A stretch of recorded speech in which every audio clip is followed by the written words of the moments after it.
رسوله الكريم أما بعد فأعوذ بالله من الشيطان الرجيم بسم الله الرحمن الرحيم واستغفر لذنبك وللمؤمنين والمؤمنات صدق الله مولانا العظيم۔ نہایت ہی معزز و مکرم اور محترم پیارے مسلمان بھائیوں، دوستوں، بزرگوں اور قابل صد تکریم سامعین و ناظرین کرام، السلام علیکم ورحمۃ اللہ وبرکاتہ۔ وعلیکم السلام ورحمۃ اللہ۔ بندہ ناچیز نے آپ کے سامنے سورہ محمد کی آیت نمبر 19 26واں پارہ تلاوت کرنے کا شرف حاصل کیا ہے، جس کے تحت میرا آج کا موضوع ہے عقائد حضور سید عالم صلی اللہ علیہ وسلم کی ذات کے حوالے سے۔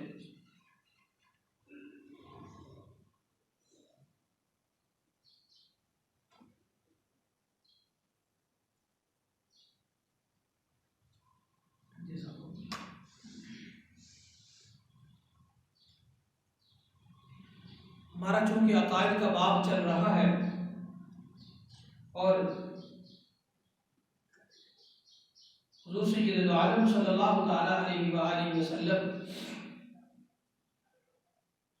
کی ذات کے بارے میں اسلام کے مسلمانوں کے عقائد کیا ہونے چاہیے یا عقائد کیا ہیں، ان پر ہماری گفتگو چل رہی ہے۔ پچھلے جمعہ سے وابستہ کرتے ہوئے بات کو میں آگے چلاؤں گا، گزشتہ سے پیوستہ۔ عقیدہ نمبر 43 اسلام کا عقیدہ نمبر 43 یہ ہے کہ ہر قسم کی شفاعت حضور صلی اللہ علیہ وآلہ وسلم کے لیے خاص ہے اور ثابت ہے۔ یعنی شفاعت کی بہت ساری قسمیں ہیں، شفاعت کرنے کی، آقا اللہ تعالیٰ کی بارگاہ میں سفارش کرنے کی بہت ساری اقسام ہیں۔ تو ان اقسام کا کوئی ایک بھی ان میں سے ایسی قسم نہیں ہے کہ جس کا تعلق آقا علیہ السلام کے ساتھ نہ ہو، بلکہ ہر طرح کی شفاعت آقا علیہ السلام کے لیے ثابت ہے۔ پچھلے جمعہ جو بیان ہوا وہ شفاعت کبریٰ تھا کہ آقا علیہ السلام شفاعت کبریٰ فرمائیں گے، مطلب سب سے بڑی شفاعت، درجہ شفاعت جو سب سے بڑا ہے وہ آقا علیہ السلام کے پاس ہے۔ اور اسی طرح شفاعت کی دوسری قسم ہے شفاعت بالوجاہہ۔ کیا نام اس کا؟ شفاعت بالوجاہہ۔ ہاں، شفاعت بالوجاہہ۔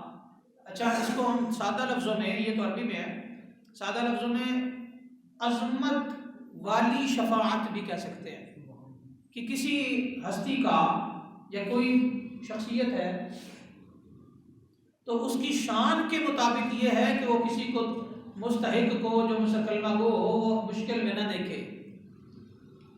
تو آقا علیہ السلام کی عزت کی وجہ سے بھی اللہ تعالیٰ نے آپ کو شفاعت کا اذن عطا فرمایا ہے کہ آپ کی عزت کو بڑھانے کے لیے شفاعت آقا علیہ السلام کریں گے۔ تیسری قسم ہے شفاعت بالمحبہ، کہ ہر وہ شخص جو نبی صلی اللہ علیہ وآلہ وسلم سے محبت کرتا ہے اور اس نے ایک بار کلمہ پڑھا، یعنی کہ وہ مسلمان تھا اور اس کے دل میں آقا علیہ السلام کی محبت تھی، تو آقا علیہ السلام اپنے ہر اس امتی کی شفاعت کریں گے۔ سبحان اللہ۔ تیسری ہے شفاعت بالاذن،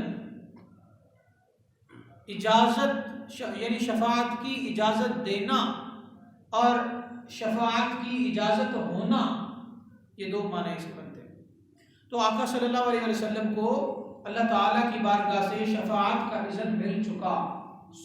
دوسرا یہ ہے کہ آقا علیہ السلام جو علماء، اولیاء، صوفیاء، حفاظ، حجاج، کاروباری حضرات، مسلمان ایماندار تاجر ان سب کو شفاعت کی جب اجازت ملے گی تو وہ آقا علیہ السلام اجازت عطا فرمائیں گے.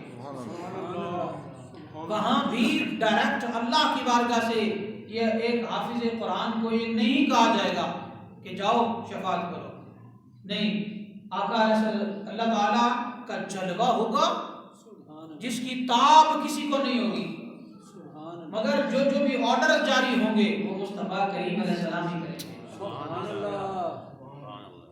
اسی لیے تو اعلیٰ حضرت رحمۃ اللہ علیہ نے فرمایا نا کہ روز محشر ہے ان کی زیارت کا دن. روز محشر ہے ان کی زیارت کا دن، ایسے روز قیامت پہ لاکھوں سلام.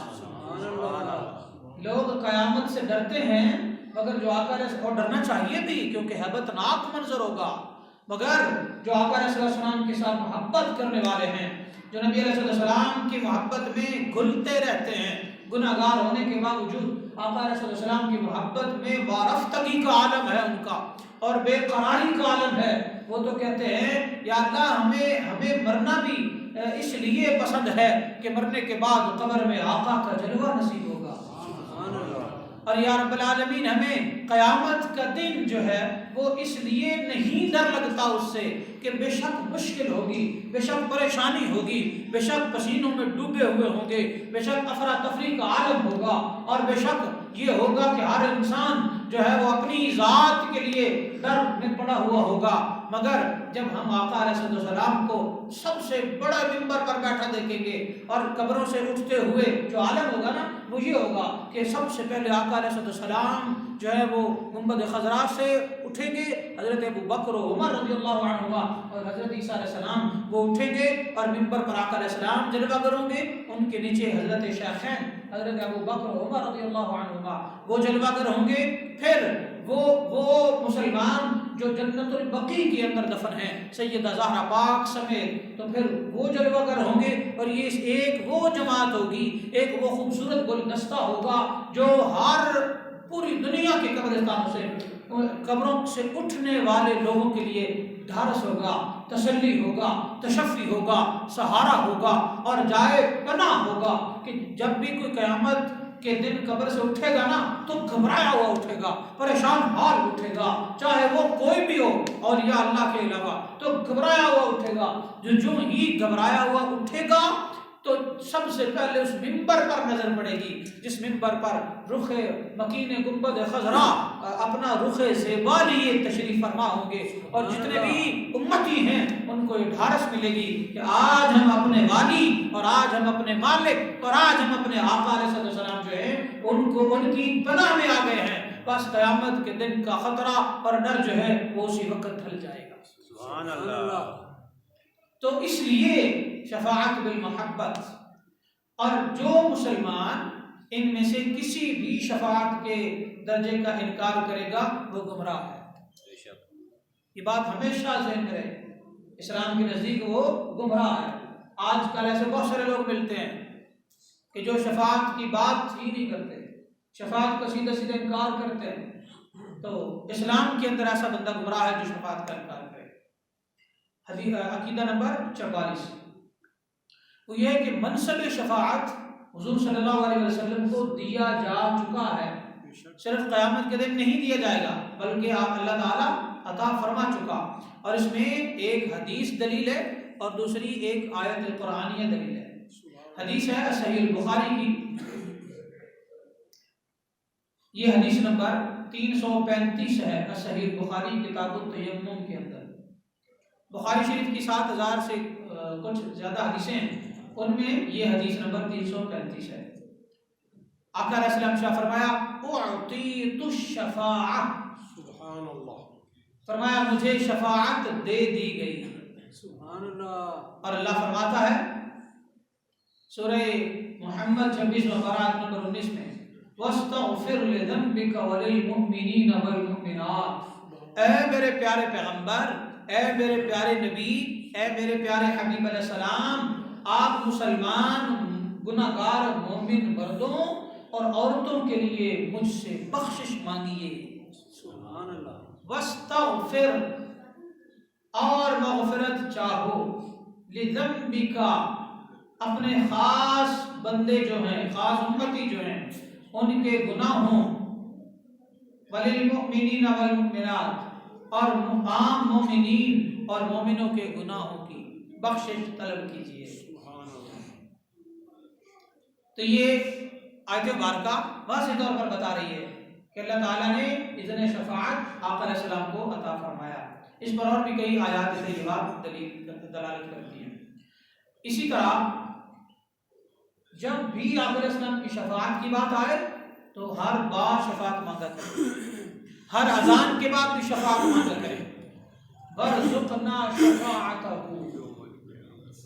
یوم القیامہ، کیا؟ وارزقنا شفاعتہ یوم القیامہ انک لا تخلف المیعاد۔ تو یہ جو دعا ہے نا، اس دعا کے اندر شفاعت کی دعا ہے۔ ابھی بھی ہم دعا کرتے ہیں، اللہم ارزقنا شفاعت حبیبک الکریم۔ آپ پڑھیے، اللہم ارزقنا شفاعت حبیبک الکریم۔ اس کا ترجمہ ہے، اے اللہ اپنے کریم محبوب جو ہیں ان کی شفاعت ہمیں نصیب فرما۔ تو آج کل میں آپ کو بتاؤں کہ بہت سارے چینلز پر بھی جب دعا ہوتی ہے نا جی اذان کے بعد، تو اس میں یہ چند بدباطل لوگوں نے یہ الفاظ نکلوا دیے تھے، وارزقنا شفاعتہ یوم القیامہ۔ تو میں جب بھی سنتا تھا، میں چینلز کا نام نہیں لینا چاہتا کیونکہ ہم ان کی پروموشن نہیں کر رہے، تو جب بھی میں سنتا تو میں کہتا یہ کیا ہے، حدیث میں نے کچھ اور پڑھا ہے اور یہ کچھ اور بیان کر رہے ہیں، یعنی الفاظ ہی نکال دیے۔ آپ اندازہ کریں بدباطنی کتنی ہے شفاعت کے عہدے کے حوالے سے۔ آقا صلی اللہ علیہ وسلم کی شفاعت کا انکار کس انداز میں پایا جاتا ہے؟ پاکستان ہے، اسلامی جمہوریہ ہے، اور قومی چینلز ہیں، نیشنل چینلز، ان جو اذان کے بعد کی دعا ہے اس میں سے ورزقنا شفاعتہ کے الفاظ نکلوا دیے۔ تو پھر کیا ہوا؟ اگر الفاظ نکلوا دیے ہیں تو ہم چپ کر کے صرف افسوس کرتے رہے؟ نہیں، ہمیں کام کرنا ہوگا، ہمیں اس کا رد عمل دینا ہوگا، ہمیں ریئیکشن دینا ہوگا، مگر عقل کے ساتھ، دانائی کے ساتھ، اور پلاننگ کے ساتھ، اور اس انداز سے کہ جس میں ٹیررزم نہ ہو، جس میں تعصب نہ ہو، جس میں شدت پسندی نہ ہو، علمی دلائل کے ساتھ۔ تو پھر ایسا ہوا کہ ہمارے اہل سنت کی ایک جماعت ہے ضلع اسلام آباد کا، مجھے صدر بنایا گیا تھا، مولانا شاہ احمد اناری رحمۃ اللہ علیہ کے بیٹے نے بنایا تھا، تو پتہ تھا کہ کیا کرنا ہے۔ وہ یہ کہ میں نے اسلام آباد کی تمام مسالے کی جو مساجد میں جو شفاعت کے ماننے والے تھے چند کے علاوہ، تو ان سب کے علماء کے نام لکھے، ان کے فون نمبرز لکھے، ان کے ایڈریس لکھے، مسجد کا پتہ لکھا، اور ان کے ساتھ نمبر لکھا، فون نمبر لکھ کر ان کے سگنیچرز کروا دیے۔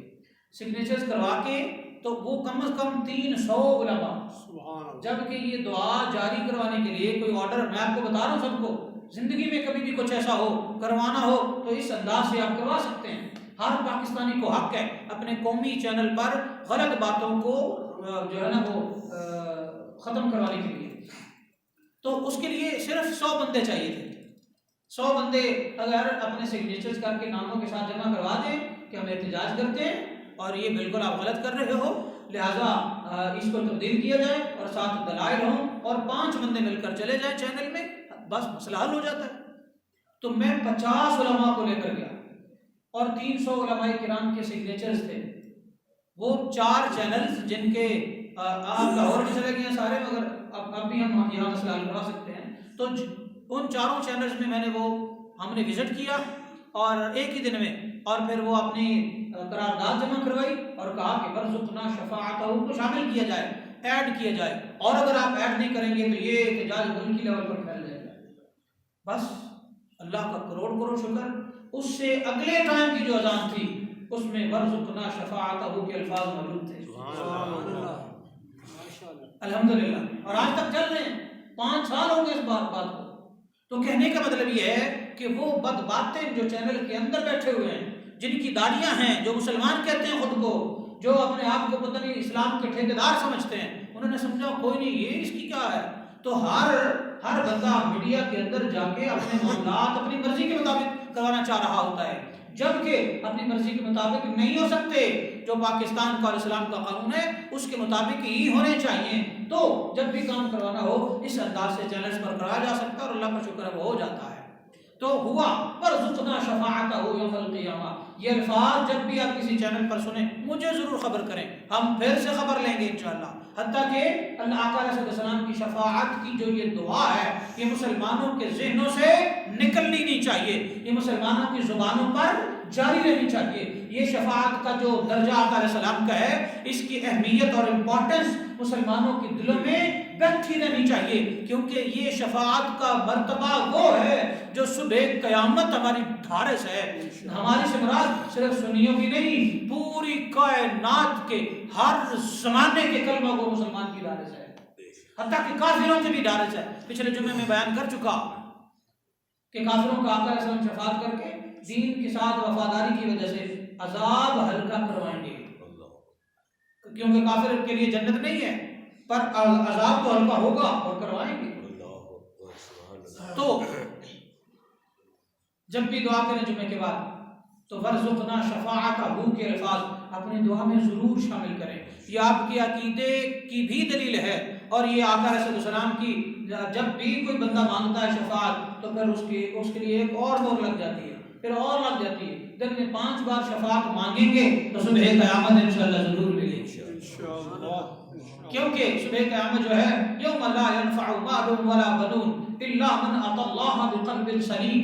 رب کائنات فرماتا ہے قرآن مقدس کے اندر سورۃ الشعراء آیت نمبر 88 89 19واں پارہ ہے، اللہ تعالی نے فرمایا کہ قیامت کے دن نہ مال کام آئے گا، یوم لا ينفع مال کام نہیں آئے گا، یوم لا ينفع بنون اور بیٹے بھی کام نہیں آئیں گے، الا من اتى الله بقلب سلیم، مگر جن کو اللہ نے قلب سلیم دیا ہے، جن کو اللہ نے اپنی اور اپنے محبوب علیہ السلام کی معرفت والا دل دیا ہے، جن کو اللہ رب العالمین نے اپنی پہچان والا دل دیا ہے، جن کے دل اللہ کے نام سے دھڑکتے ہیں، وہ لوگ ضرور وہ قلب سلیم والے لوگ ہیں۔ ان کے دلوں سے شر نہیں نکلتا بلکہ ان کے دلوں سے خیر نکلتا ہے، ان کے دلوں سے نور نکلتا ہے، ان کے دلوں سے محبت نکلتی ہے، ان کے دلوں سے خیر خواہی نکلتی ہے۔ تو ایسے لوگ قلب سلیم والے ہیں، اور قلب سلیم والے جو لوگ ہیں اس دن وہ ضرور کام آئیں گے۔ سبحان اللہ۔ جن کے پاس قلب سلیم ہے وہ لوگ اس دن ضرور کام آئیں گے۔ اور آپ جھانکی ڈالیے اپنے اپنے دل میں کہ کیا ہمارے پاس قلب سلیم ہے یا نہیں۔ اگر نہیں تو کوشش کریں اس دل کو سلیم کر دیں۔ سلیم کا معنی سلامتی والا، اس قلب کو سلیم کر لیں۔ قلب سلیم نورانیت والا، معرفت والا، خیر والا دل، یعنی پازیٹیو ہارٹ، ایسا جس میں نیگیٹیویٹی نہیں آتی، جس میں بغض نہیں ہے، جس میں کینہ پروری نہیں ہے، جس کے اندر کسی کے بارے میں میل نہیں ہے، جس کے اندر بد عقیدگی نہیں ہے، جس کے اندر غلاظت نہیں ہے، جس کے اندر جس کو کوئی دکھ دیتا ہے وہ بھلا دیتا ہے، اور جس کے اندر انتقام کا جذبہ نہیں ہے، جو اللہ کے لیے جیتا ہے اور اللہ کی محبت کی خاطر کسی کے ساتھ ہے یا کسی سے دور ہے، تو وہ قلب سلیم والا ہے۔ تو اللہ کی بارگاہ میں دعا ہے اللہ تعالی ہمیں صاحب قلب سلیم کر دے۔ عقیدہ نمبر 45، حضور سید دو عالم صلی اللہ علیہ وسلم کی محبت معیار و مدار ایمان ہے، یعنی ایمان کا دار و مدار آقا علیہ السلام کی محبت پر ہے، بلکہ ایمان اسی محبت ہی کا نام ہے۔ اچھا یہ میں جذباتی جملہ میں نے نہیں بولا، ہمارے اہل سنت کے عقیدے کی بات ہے، کتاب ہے، اس کا نام ہے المعتقد المنتقد، صفحہ نمبر 129 سے لے کر 131 تک یہ عقائد لکھے ہیں۔ اس کی ایک سطر کا ترجمہ کیا ہے کہ آپ محبت مصطفیٰ علیہ السلام ہی ایمان ہے، اور جس کے دل میں محبت مصطفیٰ علیہ السلام نہیں ہے اس کا ایمان نہیں ہے۔ یہی فتویٰ ہے کل امت کا، اور جس کے دل میں جتنی زیادہ محبت ہے وہ آقا علیہ السلام کا اتنا قریبی ہے۔ جب تک حضور صلی اللہ علیہ وسلم نے معیار بھی بتا دیا کہ لا يؤمن احدكم حتى اكون احب اليه من والده وولده والناس اجمعين، یہ کتاب صحیح البخاری کی کتاب الایمان ہے، کتاب الایمان، باب کا نام ہے باب حب الرسول صلی اللہ علیہ وآلہ وسلم، حدیث نمبر 15، جلد نمبر 1، صفحہ نمبر 17۔ تو یہ حدیث پاک ہے، اور اعلیٰ حضرت رحمۃ اللہ تعالی علیہ آپ اس کے بارے میں ارشاد فرماتے ہیں کہ آقا علیہ السلام کا یہ فرمانا، اس فرمان کا ترجمہ یہ ہے کہ جب تک حضور صلی اللہ علیہ وسلم کی محبت ماں باپ، اولاد اور تمام جہان سے زیادہ نہ ہو تب تک آدمی مسلمان نہیں ہے۔ اب آپ اندازہ کریں کہ ہمارا اسلام کہاں کھڑا ہے۔ تو عقیدہ نمبر 45 کا پہلا جملہ، حضور صلی اللہ علیہ وآلہ وسلم کی محبت مدار ایمان ہے۔ جس طرح مسجد کی بنیادیں مضبوط ہیں تو مسجد گڑ گئے، اسی طرح آپ کے دل میں محبت رسول علیہ السلام ہے تو آپ کا ایمان ہے، اور نہیں ہے تو نہیں ہے۔ محبت رسول نہیں ہے تو ایمان ہی نہیں ہے۔ اور آج کے زمانے میں، بلکہ ہر زمانے میں، جو نان مسلمز ہیں وہ مسلمانوں کے دلوں سے اب ان کے نبی کی محبت ہی کو تو کم کرنا چاہتے ہیں یا ختم کرنا چاہتے ہیں، کبھی کسی چیز میں الجھا کر، کبھی کسی چیز میں الجھا کر۔ مگر جو سچا مسلمان ہے وہ اس طرح کے یوں کہہ لیں کہ پری پیڈ جو ہوتے ہیں جو ان کی باتوں میں نہیں آتا۔ مسلمان اس انداز سے اپنے نبی سے محبت کرتا ہے کہ آقا میرا جان، تن، من، دھن، جوانی، اولاد، جلال، کل جہان آپ کے قدموں پر نثار ہے۔ بس یہ ایمان ہے، اور یہی آقا علیہ السلام کی محبت ہے۔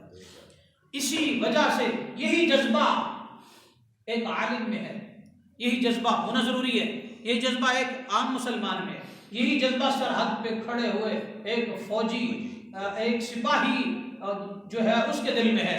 یہی وجہ ہے کہ اگر وہ شہید ہو جائے، پچھلے جمعے میرے پاس ہمارے کوئٹہ کے دوست ہیں، آرمی میں ہیں، تو وہ مجھ سے رابطے میں رہتے ہیں، تو ان کا بالکل ان کے ساتھ کھڑا ہوا ساتھی شہید ہو گیا۔ انہوں نے تصویر بھیجی مجھے، اور جس طرح اسے پٹیاں کر رہے ہیں، مرہم پٹی کر رہے ہیں، وہ بھی ایک پکچر بھیجی اور کہا کہ اس کے لیے دعا کریں، یہ شہید ہو گیا ہے اور آپ نے خصوصی دعا کرنی ہے۔ تو پچھلے جمعہ میں دعا کی میں نے ان کے لیے، مگر بول نہ سکا نام۔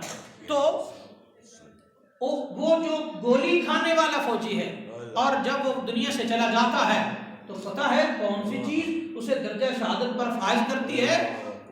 محبت رسول صلی اللہ علیہ وسلم۔ ہمیں اللہ کی پہچان بھی نبی علیہ السلام نے کروائی ہے، اس لیے ہم اسلام کو مانتے ہیں۔ تو یہی وجہ ہے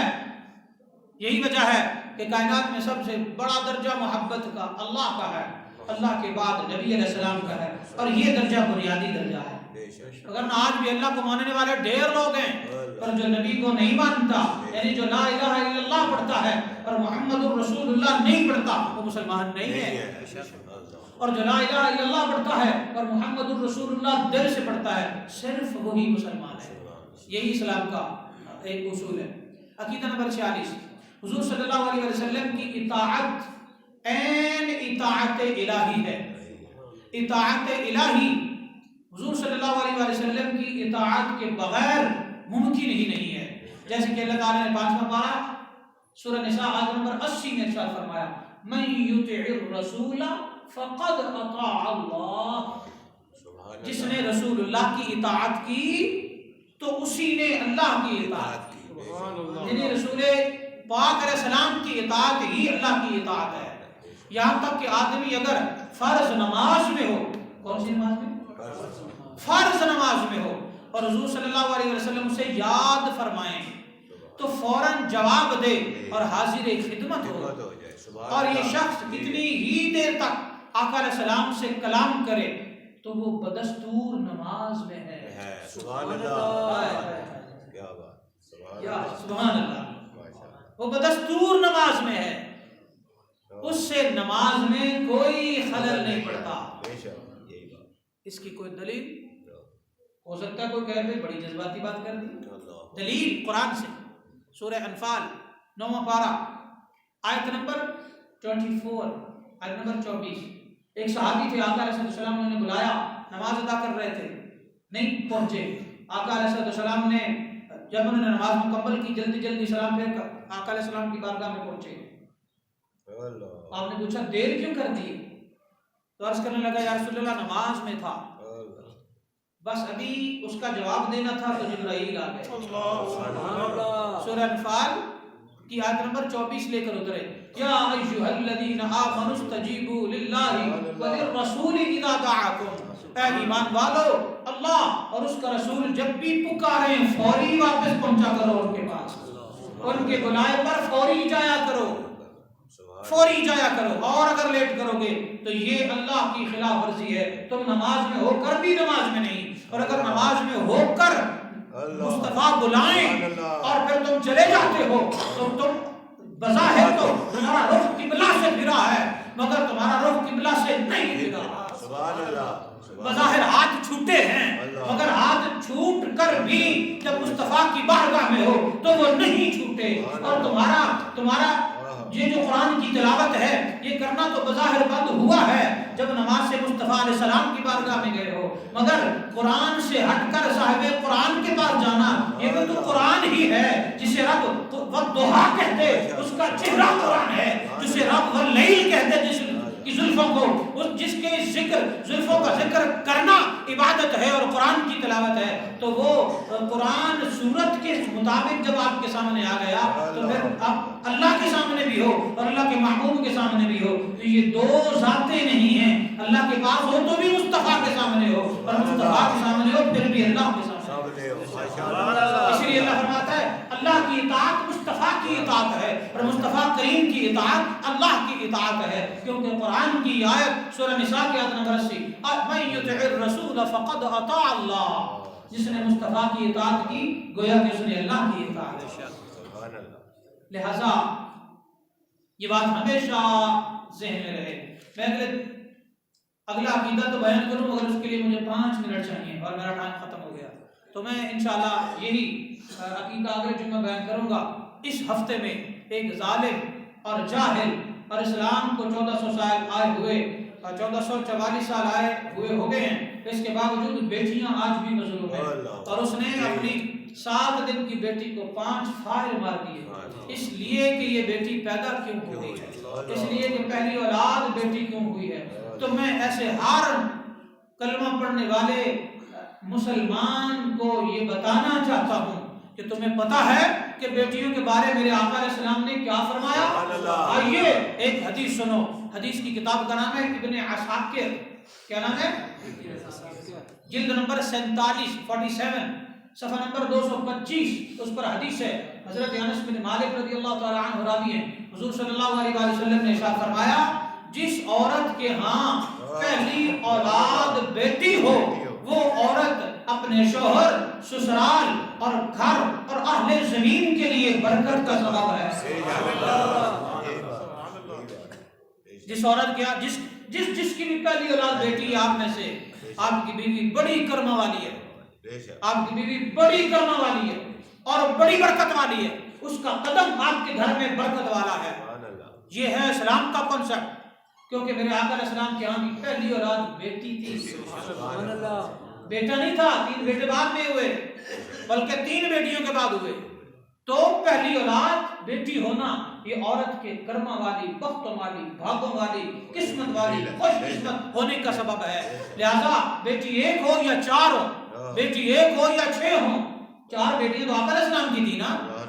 اگر آپ میں سے کسی کو 4 بیٹیاں مل جائیں تو مرنے کیوں لگ جاتے ہو؟ موت کیوں پڑ جاتی ہے؟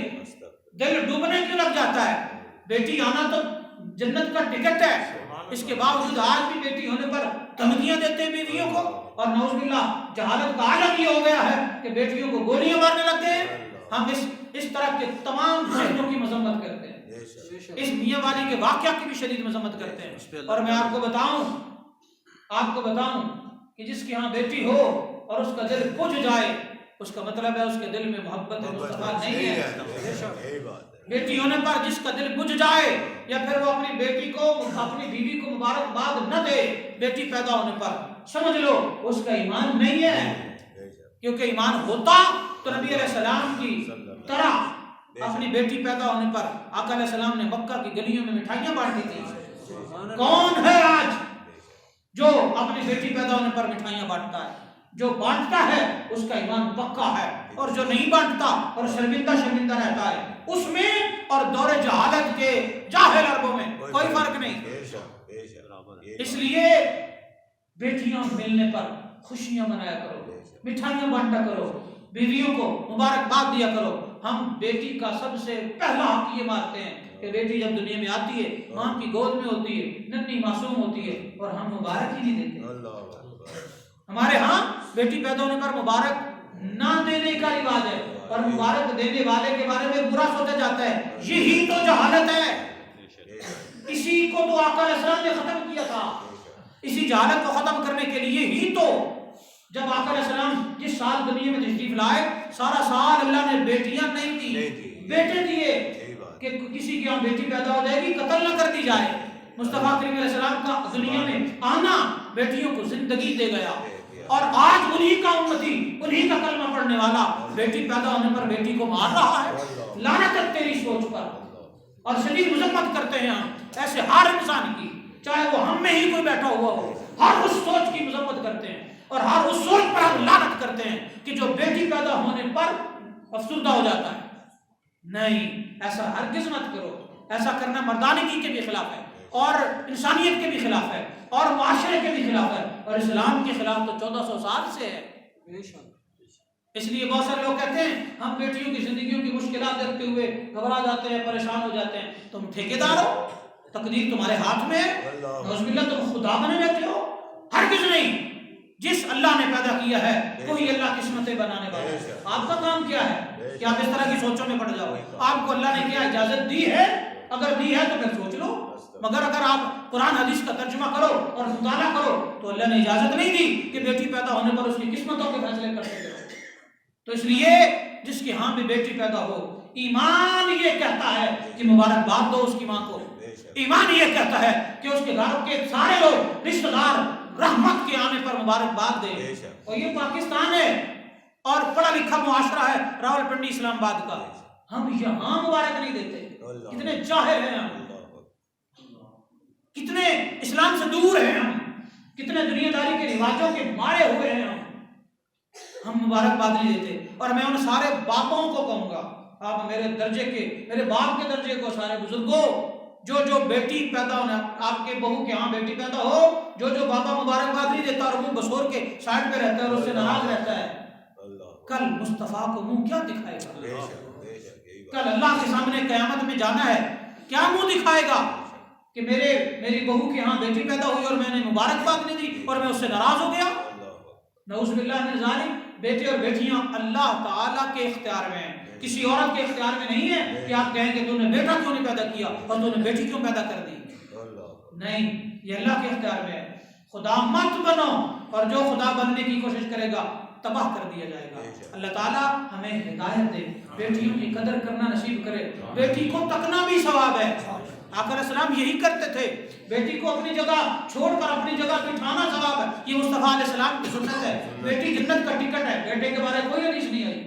بیٹا اچھا ہوگا تو آپ کے کام آئے گا، بیٹی گناہگار بھی خدا نخواستہ اگر ہو، صبح قیامت آپ کو مصطفیٰ کی یوں قریب کر دے گی۔ یہ حدیث کا ترجمہ آقا علیہ السلام نے یوں انگلیاں ملائی تھی۔